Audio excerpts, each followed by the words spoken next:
Hello, السلام علیکم ورحمۃ اللہ وبرکاتہ۔ الحمدللہ آپ حضرات ابھی مبلغ سنی دعوت اسلامی جناب عرفات نوری صاحب کی زبانی نعت و منقبت سماعت کر رہے تھے اور محظوظ ہوئے۔ اللہ رب العزت ان کی سنانے کو، ہم سب کے سننے کو قبول فرمائے۔ جیسا کہ میں نے آپ حضرات سے وعدہ کیا تھا کہ انشاءاللہ عزیز ہماری آخری محفل جو ہوگی اس میں ہماری تحریک سنی دعوت اسلامی کے ایک عظیم مقرر، مفکر حضرت اقدس علامہ مولانا ظہیر الدین صاحب مصباحی مدظ اللہ نورانی تشریف لائیں گے، اور الحمدللہ وہ ہمارے اور آپ کے سامنے اس وقت جلوہ فرما ہیں۔ میں حضرت کا تہ دل سے شکر گزار ہوں کہ وہ تشریف لائے اور مشغولیت کے باوجود بھی حضرت نے وقت نکالا ہمارے لیے۔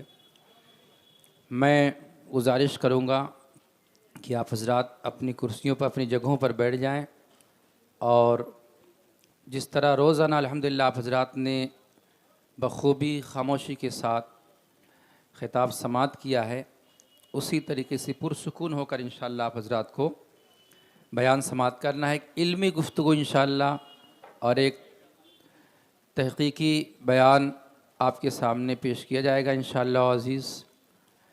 پیچیدہ مسائل جو اہل سنت والجماعت اور دیگر مسالک کے درمیان ہوتے ہیں انشاءاللہ ان میں سے چند پر تفصیلی گفتگو ہوگی، لہٰذا آپ حضرات سے گزارش ہے کہ مکمل توجہ کے ساتھ آپ حضرات دل لگی کے ساتھ سنیں تاکہ باتیں آپ کے ذہن نشیں ہو سکیں، دل دماغ میں بیٹھ سکیں۔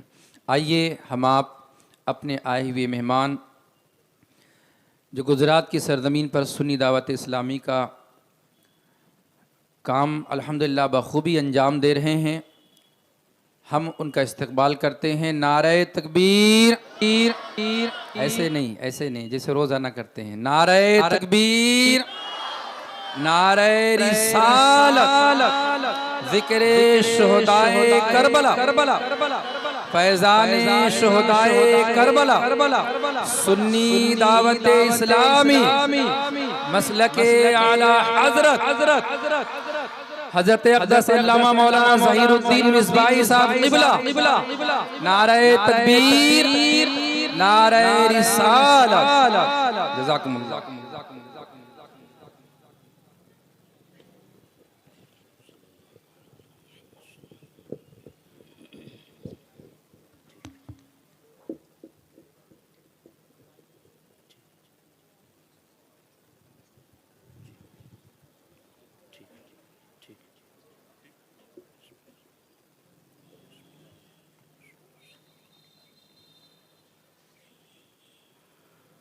الحمد لله الذي جعل نبينا شاهدا ومبشرا ونذيرا وداعيا إلى الله بإذنه وسراجا منيرا، والصلاة والسلام على النبي حبيبه المصطفى الذي أرسله بالحق والهدى، وعلى آله وأصحابه أولي الصدق والصفاء، أما بعد، فأعوذ بالله من الشيطان الرجيم، بسم الله الرحمن الرحيم، وعد الله الذين آمنوا وعملوا الصالحات ليستخلفنهم في الأرض كما استخلف الذين من قبلهم وَلَيُمَكِّنَنَّ وَعَدَ اللَّهُ الَّذِينَ آمَنُوا وَعَمِلُوا الصَّالِحَاتِ لَيَسْتَخْلِفَنَّهُمْ فِي الْأَرْضِ كَمَا اسْتَخْلَفَ الَّذِينَ مِنْ قَبْلِهِمْ وَلَيُمَكِّنَنَّ لَهُمْ دِينَهُمُ الَّذِي ارْتَضَىٰ لَهُمْ وَلَيُبَدِّلَنَّهُمْ مِنْ بَعْدِ خَوْفِهِمْ أَمْنًا۔ صدق الله العلي العظيم، وصدق رسوله النبي الأمين المختار الكريم الرؤوف الرحيم۔ لائق صد احترام معزز و مکرم علماء کرام، بالخصوص حضرت مولانا محمد طارق صاحب قبلہ عباسی، جملہ حاضرین محفل، السلام علیکم ورحمۃ اللہ وبرکاتہ۔ آئیے ہم اور آپ مل کر انتہائی احترام و عقیدت کے ساتھ حضور سید المرسلین، خاتم الانبیاء، شفیع المذنبین، رحمت للعالمین، خاتم المعصومین، راحت العاشقین، صلی اللہ تعالی علیہ وآلہ واصحابہ وبارک وسلم کی بارگاہ میں اپنی غلامی کا ثبوت دیں، اور جس طریقے سے میں پڑھا ہوں میرے ساتھ مل کر حضور دل کے ساتھ نذرانہ محبت پیش کریں۔ الصلاۃ والسلام علیک یا رسول اللہ، الصلاۃ والسلام علیک یا رسول اللہ، الصلاۃ والسلام علیک یا حبیب اللہ، الصلاۃ والسلام علیک یا حبیب اللہ، الصلاۃ والسلام علیک یا نبی اللہ، الصلاۃ والسلام علیک یا نبی اللہ، وعلی آلک واصحابک یا نور اللہ، وعلی آلک واصحابک یا نور اللہ، صلی اللہ تعالی علیہ وسلم۔ صلی اللہ تعالی علیہ وسلم۔ احسان مانتا ہے زمانہ حسین کا، احسان مانتا ہے زمانہ حسین کا، حور و ملک نے گایا ترانہ حسین کا، اب بھی سخی کے ہاتھ کی دھومیں ہیں چار سو، اب بھی سخی کے ہاتھ کی دھومیں ہیں چار سو، صدیوں سے بٹ رہا ہے خزانہ حسین کا، سبحان اللہ، صدیوں سے بٹ رہا ہے خزانہ حسین کا، جس کے قصیدے آیت تطہیر نے پڑھے، جس کے قصیدے آیت تطہیر نے پڑھے، ایسا بنایا رب نے گھرانہ حسین کا، سبحان اللہ، سبحان اللہ، ایسا بنایا رب نے گھرانہ حسین کا، سنی ہوں اس لیے ہوں میں شبیر پر فدا، سبحان اللہ، سنی ہوں اس لیے ہوں میں شبیر پر فدا، پایا ہے میں نے عشق یگانہ حسین کا، سبحان اللہ، سبحان اللہ، چیخا ہے جس کی ضرب سے ہر دور کا یزید، چیخا ہے جس کی ضرب سے ہر دور کا یزید، ایسا بنایا رب نے نشانہ حسین کا، سبحان اللہ، آصف بقائے دین ہے کربل کی داستان، یہ فیض بٹ رہا ہے روزانہ حسین کا۔ سبحان اللہ، سبحان اللہ۔ دوستان محترم، میرے اور آپ کے لیے یکساں سعادت اور خوش نصیبی کی بات ہے کہ اللہ جل مجدہ الکریم نے ہمیں شہدائے کربلا اور شرکائے کربلا کی یاد میں بیٹھنے کی سعادت بخشی ہے۔ اللہ کریم ان کی محبت میں ہمیں جلائے اور انہی کی محبت میں اللہ ہمیں حسن خاتمہ نصیب فرمائے۔ دوستان محترم، امامت و خلافت اور اس کی تفصیل یہ ایک علمی موضوع ہے، اور موضوع جس قدر علمی ہوتا ہے اسی قدر لب و لہجہ بھی سنجیدہ ہوتا ہے، اور اس کو سننے اور سمجھنے کے لیے بھی اسی قدر متوجہ رہنا بھی ضروری ہوتا ہے۔ اس لیے میری آپ تمام شرکاء سے درخواست ہے کہ پوری گفتگو کو نہایت ہی توجہ کے ساتھ سننے کی کوشش کریں آپ۔ دوستان محترم، ہمارے آقا حضور سید المرسلین صلی اللہ علیہ وآلہ وسلم مکۃ المکرمہ سے ہجرت فرما کر جب مدینہ طیبہ تشریف لائے تو آپ کے ساتھ ساتھ آپ کے صحابہ مہاجرین بھی مکۃ المکرمہ سے ہجرت فرما کر مدینۃ المنورہ تشریف لائے۔ اللہ کے رسول صلی اللہ علیہ وآلہ وسلم اور صحابہ کرام مہاجرین جب مدینۃ المنورہ میں تشریف لائے، انصار صحابہ نے ان کی مدد کی، ان کا ساتھ دیا۔ اللہ کے رسول صلی اللہ علیہ وآلہ وسلم اور آپ کے مہاجرین صحابہ جب مدینۃ المنورہ میں تشریف لائے تو اس وقت حالات مدینۃ المنورہ کے کچھ یوں تھے، رمتہم العرب عن قوس واحدۃ، کہ جب بھی صحابہ کرام راتوں کو سوتے تھے تو اہل عرب تیروں سے ان پر حملہ کرتے، دور بیٹھ کر کے ان کی خواب گاہوں کو نشانہ بناتے۔ اللہ کے رسول صلی اللہ علیہ وآلہ وسلم کے صحابہ کا معاملہ یہ تھا، کانوا لا یبیتون الا بالسلاح ولا یصبحون الا فیہ، فرماتے ہیں کہ صحابہ کرام راتوں کو سوتے بھی تھے تو ہتھیار ساتھ میں لے کر سوتے تھے، صبح اٹھتے تھے تو بھی اس حال میں کہ ان کے ساتھ ہتھیار ہوتے تھے، یعنی مطمئن ہو کر کے چین سکون کے ساتھ، امن کے ساتھ، بغیر کسی قسم کے خدشے کے انہیں نیند میسر نہیں تھی۔ لا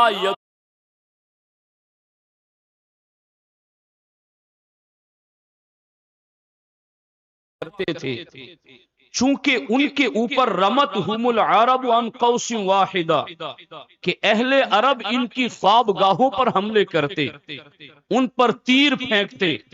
ایسے وقت کے اندر صحابہ کرام رضوان اللہ تعالی علیہم اجمعین نے بارگاہ رسالت میں یہ عرض کیا، یا رسول اللہ صلی اللہ علیہ وسلم، کیا کوئی رات ہماری ایسی گزرے گی کہ جس کے اندر ہم رات یوں گزاریں، حتی نبیت آمنین مطمئنین لا نخاف الا اللہ، کہ وہ رات ہماری ایسے ہو کہ ہم مطمئن ہوں، ہم امن کے اندر ہو اور اللہ کے علاوہ کسی اور کا کوئی خوف نہ ہو، ہم چین اور سکون کے ساتھ سوئیں۔ تو اے اللہ کے رسول صلی اللہ علیہ وسلم، کیا کوئی ایسی رات بھی آئے گی؟ تو میرے آقا حضور سید المرسلین صلی اللہ علیہ وآلہ وسلم نے ارشاد فرمایا، ہاں ہاں، بس تھوڑا ہی عرصہ گزرے گا، بس تھوڑا ہی وقت گزرے گا، اور اس کے بعد تم اپنے ساتھیوں میں اپنے پاؤں پھیلا کر اطمینان اور سکون کے ساتھ رات گزارو گے۔ تم بیٹھو گے تو کوئی خطرہ نہیں ہوگا، تم اپنے گھروں کے اندر سو گے تو کسی کے تیر اور تفنگ کا کوئی خوف نہیں ہوگا، تم سو گے تو آمنین مطمئنین، مطمئن ہو کر سکون کے ساتھ، امن و امان کے ساتھ تم سو گے۔ اب غور کرنا، یہاں پر ہجرت کر کے حضور مکہ سے مدینہ تشریف لائے، ہجرت کر کے صحابہ کرام حضور کے ساتھ اپنے باپ دادا کی سرزمین چھوڑ دی۔ وہ کیسے مخلص تھے، دین کا درد، اللہ رسول کی رضا ان کے دلوں میں کیسی رچی بسی ہوئی تھی کہ حضور نے کہا کہ مکہ چھوڑ دو تو پھر ان کی دکانیں وہاں پر تھی، ان کی زمینیں وہاں پر تھی، ان کی جائیدادیں وہاں پر تھی، ان کے باپ دادا کا سب کچھ وہاں پر تھا، مگر ہمارے آقا علیہ السلام نے فرمایا، اب تمہیں اللہ کی رضا کے لیے میرے ساتھ چلنا ہے، تمہیں ہجرت کرنی ہے۔ کسی صحابی نے ایک لمحے کے لیے بھی توقف نہیں کیا، تردد نہیں کیا، جائیں کہ نہ جائیں، چلیں کہ نہ چلیں، اب جائیں کہ تب جائیں۔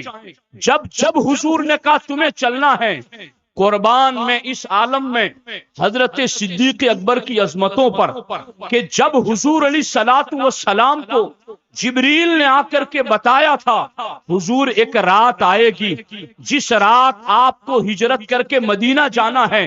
سرکار نے وہ راز کی بات ابو بکر صدیق رضی اللہ کو تعالیٰ عنہ سے کی تھی. صدیق اکبر نے اسی وقت سے 2 اونٹنیاں خرید لی اور ان اونٹنیوں کی خوب چاکری کی. اور صدیق اکبر رضی اللہ کو تعالیٰ عنہ جس رات ہجرت کے لیے نکلنا تھا میرے آقا علیہ الصلوۃ والسلام نے بس صدیق اکبر کو رات کے اس پہر میں جس پہر میں حضور گھر سے نکلے صدیق کے گھر پہنچے.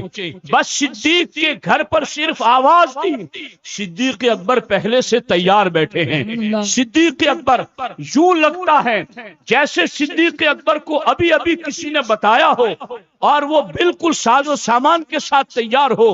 حضور نے ارشاد فرمایا صدیق تم پہلے سے تیار بیٹھے ہو؟ کہا حضور جب سے آپ نے بتایا ہے کہ ایک رات آئے گی تمہیں میرے ساتھ مکہ چھوڑ کر ہجرت میں میرے ساتھ چلنا ہے، حضور جب سے آپ نے بتایا ہے اس وقت سے میں کسی رات سویا ہی نہیں ہوں.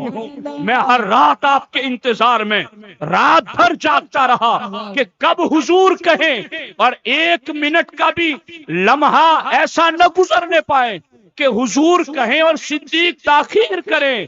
حضور نے کہا فوراً صدیق اکبر تیار. اب غور فرمائے یہاں پر حضرت صدیق اکبر رضی اللہ تعالی عنہ دیگر صحابہ سب کے سب یہ کیسے مخلصین، کیسا پیار نبی کا، نبی پر جانثاری کا انداز کیسا، سب کچھ فدا، سارا کچھ قربان. حضور آپ نے کہا ہم آپ کے لیے مدینے چلنے کے لیے تیار ہے. چل پڑے مدینے طیبہ میں. لیکن اب مدینے طیبہ میں آئے تو حالات یوں ہیں کہ سوتے ہیں تیر برستے ہیں، سوتے ہیں تکلیف دی جاتی ہیں، سوتے ہیں تو ان کے اوپر حملے ہوتے ہیں. ایک صحابی نے بارگاہ رسالت میں عرض کیا حضور کیا کوئی رات ایسی آئے گی حتی نبیتا آمنین مطمئنین لا نخاف الا اللہ، کہ وہ رات ایسی ہو ہم مطمئن ہو کر سو سکیں، ہم چین سکون کے ساتھ سو سکیں، اللہ کے علاوہ کسی کا خوف نہ ہو. میرے آقا نے فرمایا بس تھوڑا انتظار کرو، اب وہ وقت قریب ہے کہ تم اپنے اہل و عیال میں بیٹھو گے تو سکون کے ساتھ بیٹھو گے. ابھی حضور امن و امان کی بشارتیں ہی سنا رہے تھے کہ قرآن کی آیتیں لے کر جبریل نازل ہو گئے. وعد اللہ الذین آمنوا منکم وعملوا الصالحات. اے محبوب اللہ وعدہ فرماتا ہے، ایک ایک لفظ غور سے سننا. وعد اللہ الذین، اللہ وعدہ فرماتا ہے کن لوگوں سے؟ آمنوا منکم، اے محبوب جو آپ پر ایمان لا چکے ہیں، وعملوا الصالحات، اور جن کے عمل نیک ہیں اللہ ان سے وعدہ کر چکا ہے. کس بات کا وعدہ ہے؟ 3 باتوں کا وعدہ اللہ نے اس آیت میں اس وقت محبوب علیہ السلام سے کیا جب خطرے کے حالات تھے، جب بے سکونی کے حالات تھے، جب لوگوں کی طرف سے حملے مسلسل ہوتے رہتے تھے. اس وقت اللہ رب العزت نے 3 وعدے اس آیت میں فرمائے. پہلا وعدہ تو یہ تھا لَيَسْتَخْلِفَنَّهُمْ فِي الْأَرْضِ، محبوب اللہ کا وعدہ ہے تمہارے صحابہ کے ساتھ کہ اللہ انہیں زمین میں خلیفہ بنائے گا. لَيَسْتَخْلِفَنَّهُمْ فِي الْأَرْضِ، اللہ انہیں ضرور بھی ضرور خلیفہ بنائے گا. اور آگے دوسرا کیا ہے؟ وَلَيُمَكِّنَنَّ لَهُمْ دِينَهُمُ الَّذِي ارْتَضَىٰ لَهُمْ، اور اللہ رب العزت ان کے دین کو جما دے گا جس دین کو دے کر رب راضی ہو چکا ہے. دوسری خوشخبری کہ اللہ تمہیں خلیفہ بنائے گا. اے محبوب کے صحابہ تم یہ پوچھ رہے ہو کہ لا نبی تو مطمئنین آمنین، کہ ہم مطمئن ہو کر رات نہیں گزارتے، ہم امن کے ساتھ رات نہیں گزارتے، تو ہم کیسے راتیں گزاریں گے؟ اللہ نے فرمایا قرآن کی آیت میں لَيَسْتَخْلِفَنَّكُمْ فِي الْأَرْضِ، اطمینان رکھو وہ وقت قریب ہے کہ رب تمہیں خلیفہ بنائے گا، رب تمہیں امام بنائے گا. اور دوسرا انعام اس آیت میں جو بشارت دی گئی وہ کیا تھی؟ وَلَيُمَكِّنَنَّ لَهُمْ دِينَهُمُ الَّذِي ارْتَضَىٰ لَهُمْ، اور اے محبوب کے صحابہ، اللہ تمہارے دین کو زمین پر جما دے گا، سبحان اللہ، دین جم جائے گا، استحکام دین ہوگا، دین کا نظام نافذ ہوگا۔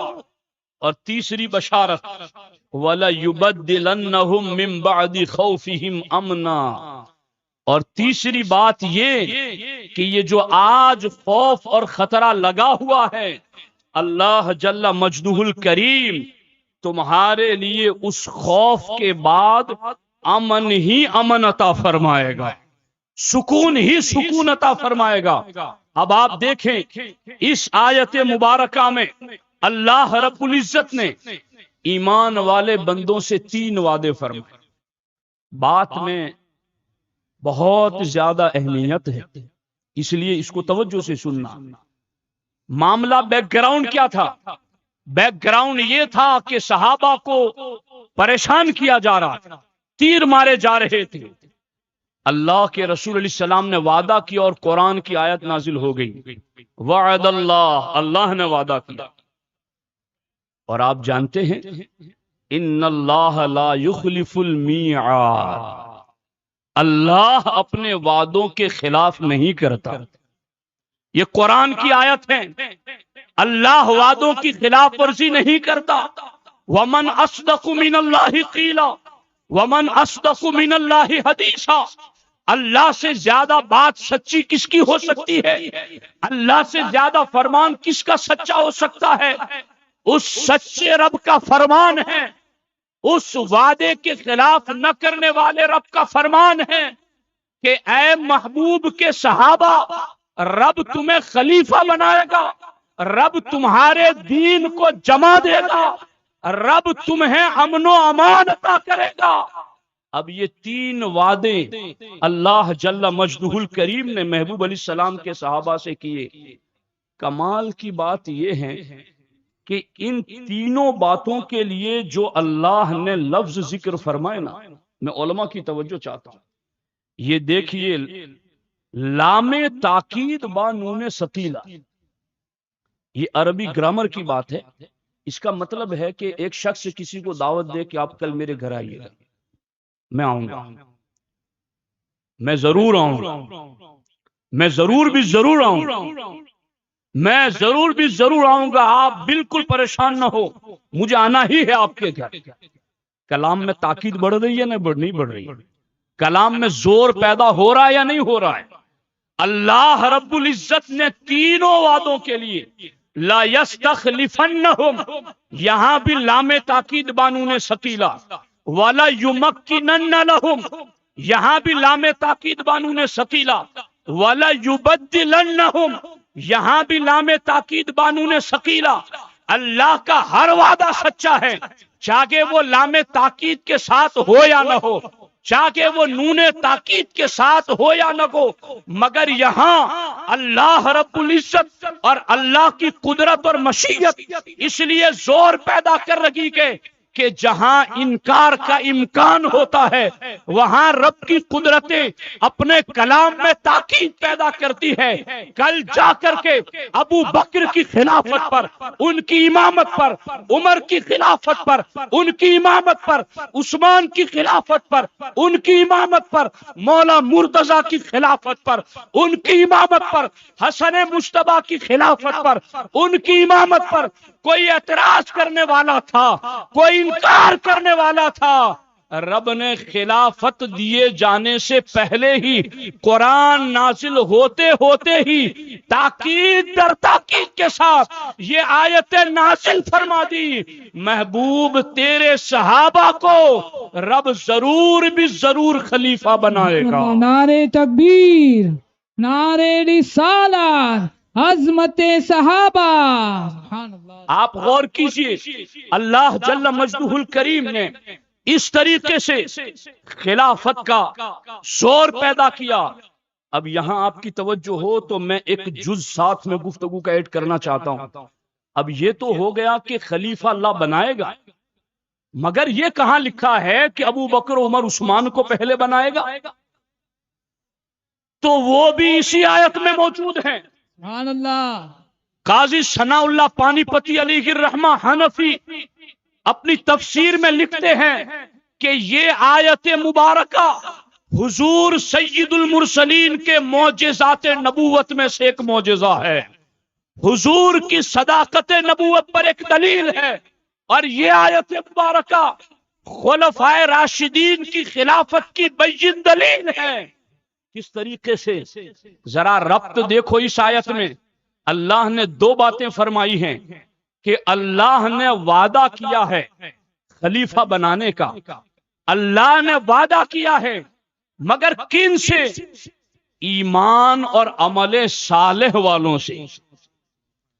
ایمان اور عمل صالح، ایمان اور عمل صالح، ایمان اور عمل صالح، ایمان اور عمل صالح کے ساتھ جس خلافت کا رابطہ رہا ہے وہ صرف خلفائے راشدین کی خلافت ہے۔ سبحان اللہ۔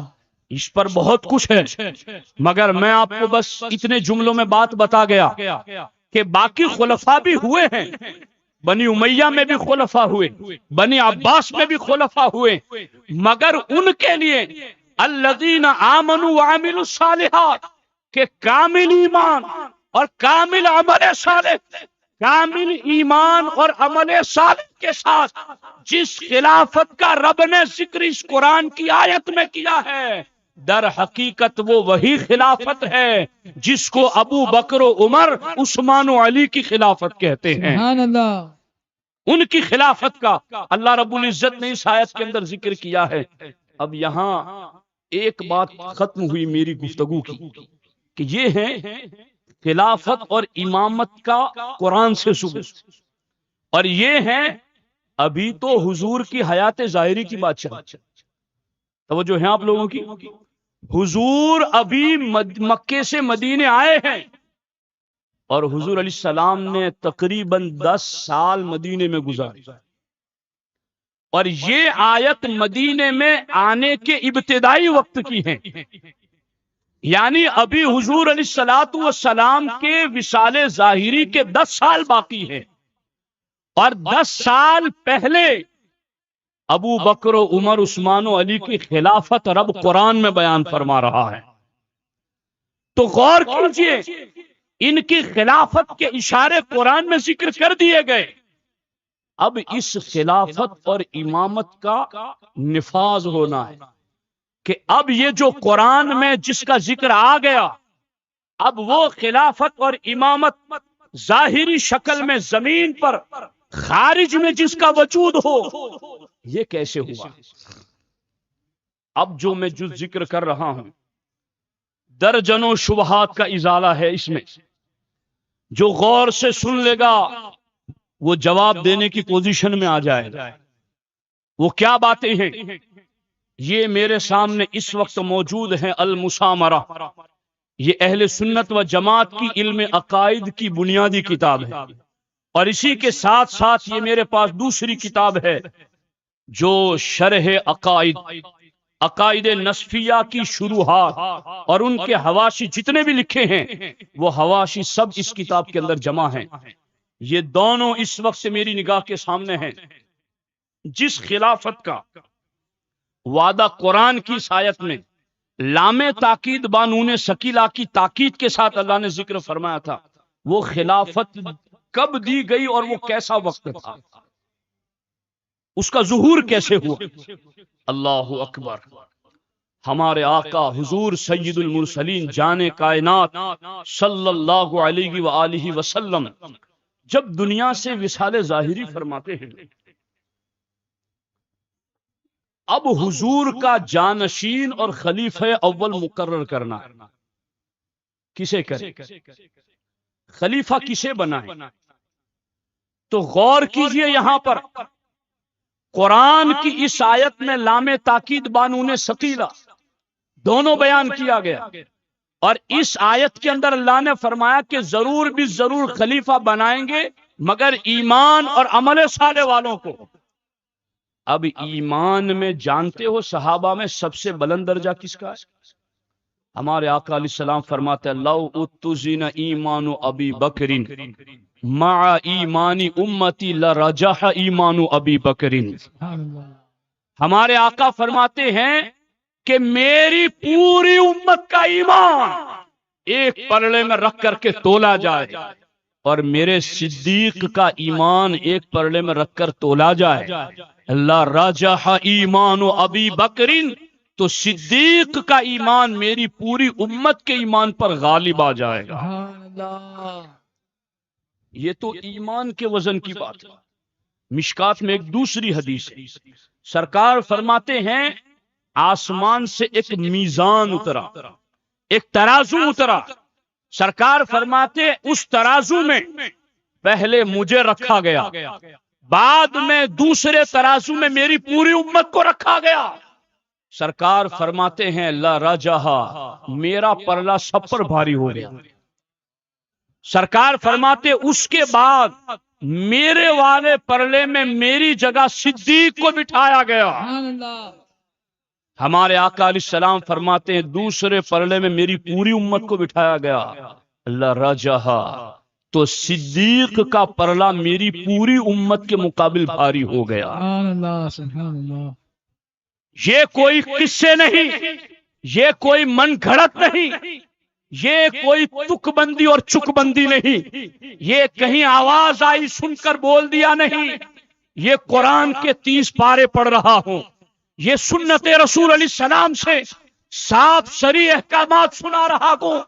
اللہ نے وعدہ کیا کہ ایمان عمل صالح والوں کو رب خلیفہ بنائے گا، تو ایمان میں درجہ ابو بکر صدیق کا دیکھو اور پھر عمل صالح میں درجہ میرے آقا ماں عائشہ صدیقہ کی گود میں آرام کر رہے ہیں اور سرکار آسمان کے تاروں کو دیکھ رہے ہیں. ماں عائشہ صدیقہ عرض کرتی ہے حضور آسمان کے جتنے تارے ہیں کیا اتنی کسی کی نیکیاں ہوگی؟ تو ماں عائشہ صدیقہ کا یہ عقیدہ تھا کہ حضور آسمان کے تاروں کی تعداد بھی جانتے ہیں سبحان اللہ. اور اپنے امتیوں میں سے ہر امتی کی نیکیاں بھی جانتے ہیں. سبحان اللہ. سبحان اور حضور نے اس وقت یہ نہیں کہا لاؤ کاغذ قلم ذرا ٹوٹل لگا کے بتاؤ یا تھوڑی دیر ٹھہرو میں جبریل سے پوچھ کے بتاؤں. حضور نے فوراً بتایا ہاں وہ میرا عمر ہیں جس کی نیکیاں آسمان کے تاروں کے برابر ہیں. وَعَمِلُوا الصَّالِحَاتِ پر میں چل رہا ہوں. علماء جانتے ہیں میں کس سیدھی سڑک یہ شہر شفاعت نگر کی ہے، اللہ. کوئی دائیں بائیں نہیں، سیدھا جنت کا راستہ. اب یہاں پر سرکار فرماتے ہاں آسمان کے تاروں کی تعداد کے برابر اب عمر کی نیکیاں ہیں.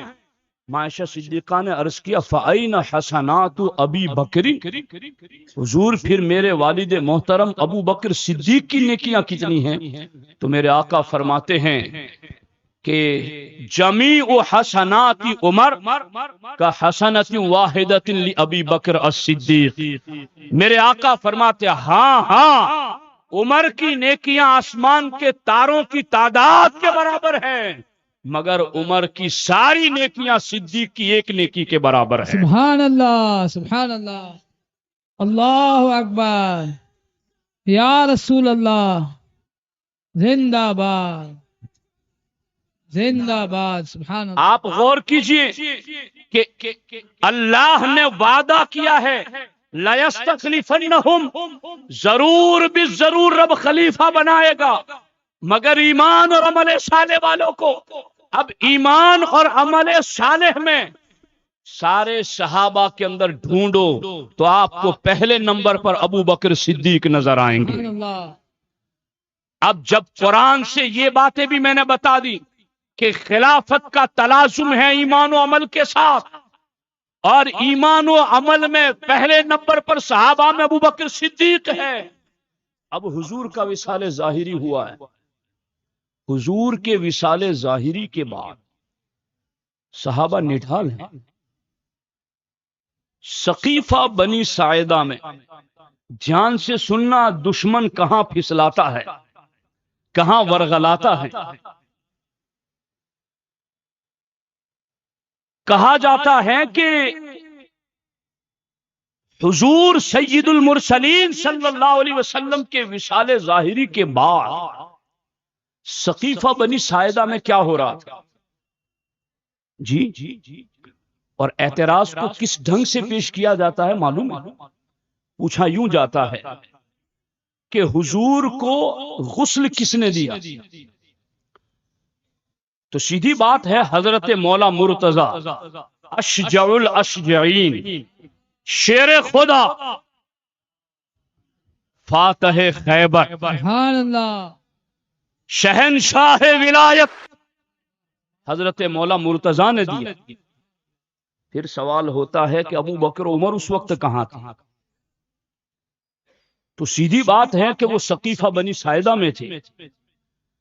سوال ہوتا ہے کہ وہاں کس لیے گئے؟ وہاں انصار صحابہ جمع ہو کر خلافت کے معاملے میں ڈسکس کر رہے تھے، اس لیے وہاں گئے تھے۔ اب سیدھا وہ مسئلے پر آ جاتے ہیں آپ کو کہ دیکھو گھر والے تھے تو ان کو گھر والوں کی پڑی تھی، اور معاذ اللہ 100,000 بار معاذ اللہ ابو بکر عمر اور دیگر اصحاب کے بارے میں کہا جاتا ہے کہ انہیں معاذ اللہ دنیا پرستی کی پڑی تھی۔ آج کی اس عظیم سنی اجتماع میں حاضر ہونے والے خوش عقیدہ اہل سنت و جماعت آج کے اس جواب کو لے کر جانا، دل و ذہن ایسا مطمئن ہوگا اور ایسا معطر ہوگا کہ جہاں یہ جواب آپ سنائیں گے وہاں بھی خوشبوئیں پھیلنا شروع ہو جائیں گی۔ یہ کیا جواب ہیں؟ ہمارے آقا علیہ الصلوۃ والسلام نے ارشاد فرمایا ہے، من مات ولم يعرف امام زمانه مات میتۃ جاہلیہ، جس کا انتقال ہوا اس حال میں کہ اس وقت اس کا کوئی خلیفہ اور امام نہیں تھا، وہ جاہلیت کی موت مر گیا۔ اور یاد رکھنا، ہمارے آقا حضور سید المرسلین صلی اللہ علیہ وسلم جب تک حیات ظاہری کے ساتھ تھے امت کے سارے فیصلے حضور خود کرتے تھے، مگر جب ظاہری طور پر حضور نے وصال فرمایا تو اب حضور علیہ الصلوۃ والسلام کی 63 سالہ محنتیں، حضور کی 23 سالہ پیغمبرانہ داعیانہ زندگی کے سارے قد و کاوش اور محنت اور مجاہدے سب کچھ ایک طرف ہے، حضور نے وصال فرمایا۔ اب اگر حضور کے وصال کے بعد کوئی خلیفہ فوراً مقرر نہ کیا جائے تو خرابی کیا لازم آتی؟ یہ ہیں العقائد النصفیہ کی شروحات، اور ان شروحات کا خلاصہ اس میں لکھا ہے، لِأَنَّ الْأُمَّةَ قَدْ جَعَلُوا أَهَمَّ الْمُهِمَّاتِ بَعْدَ وفاة النبی صلی اللہ علیہ وسلم نصب الامام حتی قدموه علی الدفن۔ سنیے دھیان سے، فرماتے ہیں کہ جب حضور نے یہ کہہ دیا کہ تم میں سے کوئی شخص اگر ایسی حالت میں مرا کہ اس حالت میں اس کا کوئی امام نہیں تھا، اس کا کوئی خلیفہ نہیں تھا، اور ایسی حالت میں وہ دنیا سے چلا گیا تو وہ جاہلیت کی موت مرا۔ اب سرکار دو عالم صلی اللہ علیہ وسلم کے اس فرمان کی وجہ سے امت نے اس بات کو سمجھا کہ حضور کے دفن سے پہلے حضور کا جانشین مقرر کیا جائے، حضور کی تدفین سے پہلے حضور کا نائب اور خلیفہ مقرر کیا جائے۔ اور میرے عزیزو، یہ جو حضور کے دفن سے پہلے حضور کا خلیفہ مقرر کرنا، یہ حکم خود حضور دے کر کے گئے ہیں۔ حضور نے کہا کہ اگر اس غیب کے اندر کہ میرے وصال اور خلیفہ کے مقرر کرنے کے درمیان اگر کسی کا انتقال ہو گیا، مات میتۃ جاہلیہ، وہ جاہلیت کی موت مر گیا، تو کتنا ضروری تھا حضور کی تدفین سے پہلے امام مقرر کرنا. یہ امام مسجد کا امام نہیں، یہ امامت کبریٰ کا مسئلہ ہے. دو امامت ہے، ایک ہے امامت صغریٰ اور ایک ہے امامت کبریٰ. امامت صغریٰ نماز کی امامت کو کہتے ہیں، اور امامت کبریٰ پوری امت کے دینی اور دنیاوی امور کے معاملے میں حسب شرع جس کی اطاعت لازم اور واجب ہوتی ہے اسے امامت کبریٰ کا منصب کہا جاتا ہے. اب ضروری تھا کہ حضور نے کہا تھا کہ تمہیں امام مقرر کرنا ہے، چونکہ اگر امام مقرر کیے بغیر کسی کو موت آ گئی تو وہ جاہلیت کی موت مرے گا. اور آگے لکھا گیا لِأَنَّ كَثِيرًا مِّنَ الْوَاجِبَاتِ الشَّرْعِيَّاتِ يَتَوَقَّفُ عَلَيْهِ، اور بہت سارے شرعی اعتبار سے واجبات ہیں جو بغیر امام کے حل نہیں ہوتے، بغیر خلیفۃ المسلمین کے حل نہیں ہوتے. وہ کون سے واجبات؟ فرماتے ہیں ان میں سے ایک ہیں اقامت حدودہم، حدود کو قائم کرنا. یعنی آج جیسے ہندوستان میں مسلمان ہیں، چوری کی سزا ہاتھ کاٹنا ہے، زنا کی سزا رجم ہے، مگر یہاں وہ سزا نافذ نہیں کی جائے گی، چونکہ یہاں کوئی خلیفۃ المسلمین نہیں ہے، یہاں کوئی امیر المومنین نہیں ہے. چونکہ دین کے بہت سارے واجبات اس وقت عمل میں آتے ہیں جو خلیفۃ المسلمین کے ذمے ہیں. تو فرمایا گیا کہ حضور کے وصال کے بعد اگر حضور کا نائب اور خلیفہ مقرر نہ کیا جاتا تو جس کی موت آتی وہ جاہلیت کی موت مرتا. یا حضور کے دین کے جو احکامات ہیں حدود شریعہ وہ کیسے قائم کی جاتی. وَصَدِّ صُغُورِهِمْ، اور فتنوں کو بند کون کرتا؟ چونکہ یہ میرے اور آپ کے کسی پرسنل کا معاملہ نہیں، یہ فتنوں کو بند کرنا خلیفۃ المسلمین کی ذمہ داری. اقامت حدود یہ خلیفۃ المسلمین کی ذمہ داری. وَتَجْهِيزُ جُيُوشِهِمْ، مجاہدین کے لشکروں کو تیار کرنا یہ خلیفۃ المسلمین کی ذمہ داری. وَأَخَذُ صَدَقَاتِهِمْ، اور پوری امت مسلمہ سے بیت المال کی زکوٰۃ اور صدقات وصول کرنا یہ خلیفۃ المسلمین کی ذمہ داری. وَقَهْرُ الْمُتَغَلِّبَةِ وَمُتَلَسِّسَةِ وَقُطَّاعِ الطَّرِيقِ، اور ڈاکوؤں کو، چوروں کو، رہزنوں کو سزا دینا، گرفت کرنا یہ خلیفۃ المسلمین کی ذمہ داری ہے. وَإِقَامَةِ الْجُمَعِ وَالْأَعْيَادِ، جمعہ قائم کرنا، عید قائم کرنا یہ خلیفۃ المسلمین کی ذمہ داری ہے.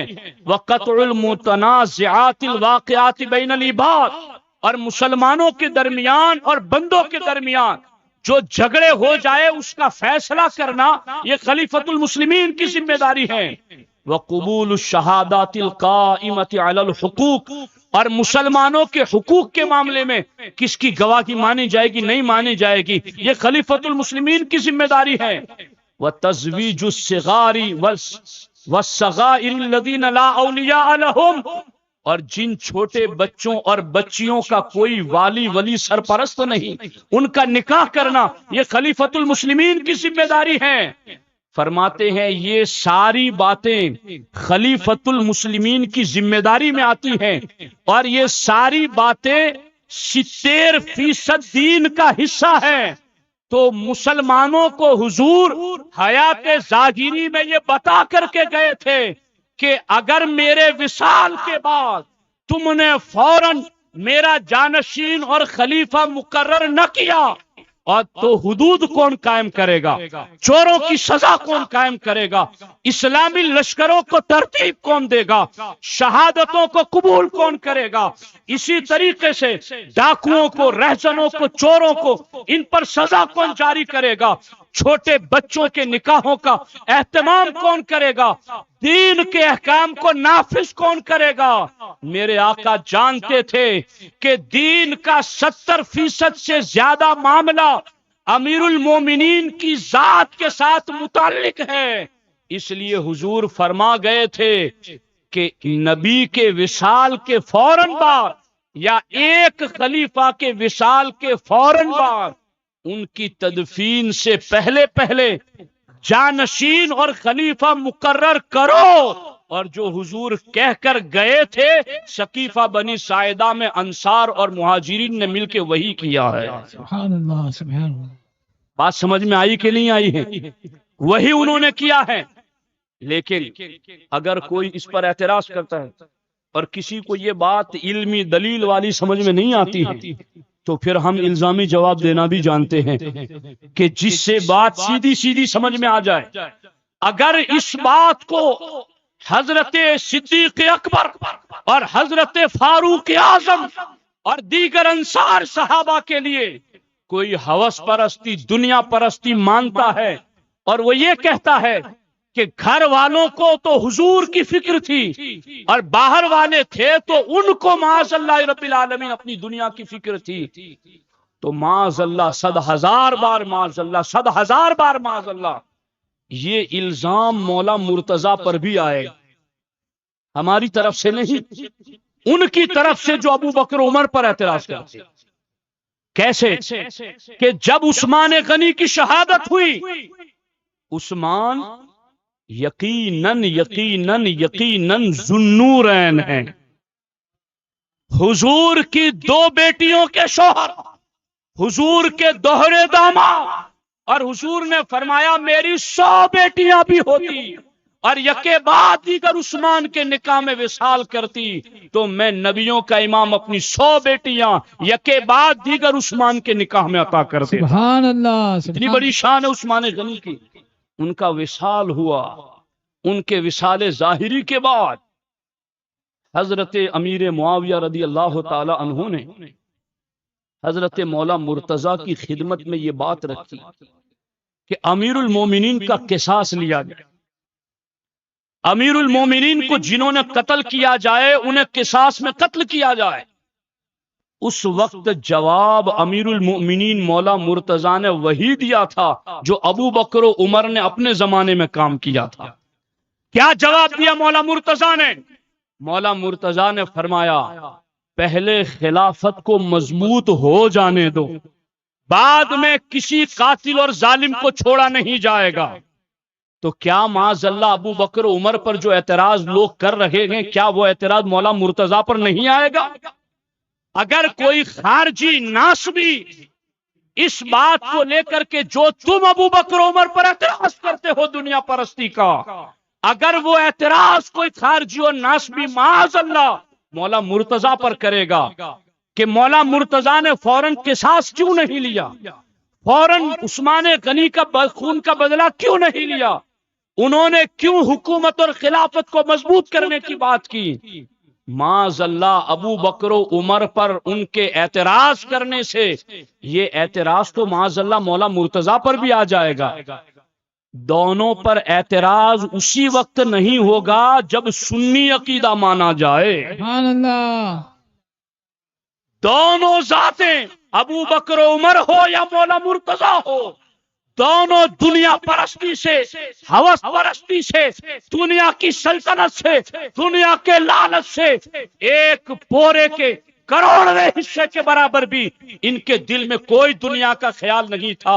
وہ ریاست، خلافت اور امارت کو مضبوط کرنا اس لیے چاہتے تھے ابو بکر و عمر بھی اور مولا مرتضی بھی کہ حضور کے دین کا 70% نظام خلافت سے وابستہ ہے، امامت سے وابستہ ہے۔ ابو بکر و عمر نے بھی حضور کے وصال کے بعد جو کام کیا وہ دین بچانے کے لیے کیا، عثمان غنی کی شہادت کے بعد مولا مرتضی نے بھی جو کام کیا وہ دین بچانے کے لیے کیا۔ سبحان اللہ سبحان اللہ۔ بات سمجھ شریف میں آ گئی کہ نہیں آ گئی؟ الحمدللہ۔ یہ تھی وہ بات کہ جو ذہنوں کو معطر کرنے والی، جو دل و دماغ کو صاف کرنے والی۔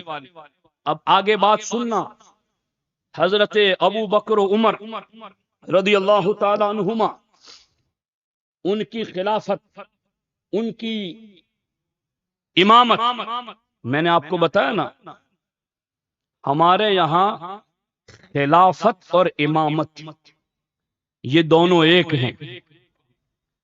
امامت کبریٰ کا جس کے پاس منصب ہے وہی امت کا امام ہے، دوسروں کے امام ہونے کا انکار نہیں ہے، مگر اپنے زمانے میں جو خلیفۃ المسلمین ہے وہی امام المسلمین ہے۔ اور آپ کہیں گے کہ اس پر دلیل کیا ہے؟ اس پر دلیل مولا مرتضیٰ کا فرمان ہے۔ وہ کیسے؟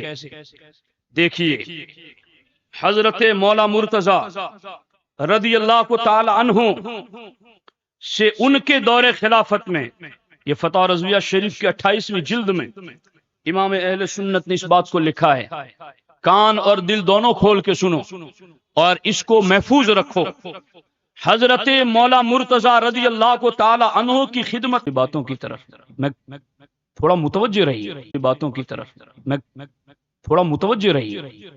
تقیہ، تقیہ، دیکھیے تقیہ بازی، تقیہ، تقیہ کا مطلب ہے جان کے خوف کی وجہ سے حق نہ بولنا۔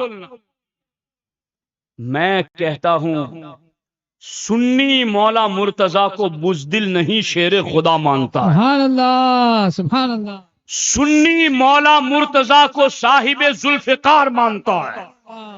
سنی مولا مرتضیٰ کو لا فتح الا علی لا سیف الا ذوالفقار مانتا ہے۔ سبحان اللہ، سبحان اللہ۔ سنی مولا مرتضیٰ کو حیدر مانتا ہے سبحان اللہ۔ اور حیدر کرار مانتا ہے۔ سنی مولا مرتضیٰ کو اشجع الاشجعین مانتا ہے۔ سنی مولا مرتضیٰ کو ارے جان کے خوف کی وجہ سے حق نہ بولے، جو بدر میں پلٹ پلٹ کر حملے کر رہا ہے، جو احد میں فرنٹ پر ہے، جو ہر مقام پر ایک بار حضور نے جنہیں کہا کہ تم مدینے میں رہو تو ایک بار مدینے میں پیچھے رہے، تو مولا مرتضیٰ نے کہا حضور مجھ جیسے بندے کو آپ بچوں اور عورتوں میں چھوڑ کے جا رہے؟ میں شجاع ہوں، میں بہادر ہوں، میرا کام تو شہسواری سے متعلق ہے، میرا کام تو جنگ میں لڑنے سے متعلق ہے۔ یہ مولا مرتضیٰ کی بہادری۔ ان کے حوالے سے کوئی یہ کہے کہ معاذ اللہ انہوں نے تقیہ کیا تو وہ مولا مرتضیٰ کو ماننے والا نہیں، مولا مرتضیٰ کی بے ادبی کر رہا ہے۔ معاذ اللہ وہ مولا مرتضیٰ کو شیر خدا نہیں مان رہا، مولا مرتضیٰ کو سنی ایشان سے مانتا ہے۔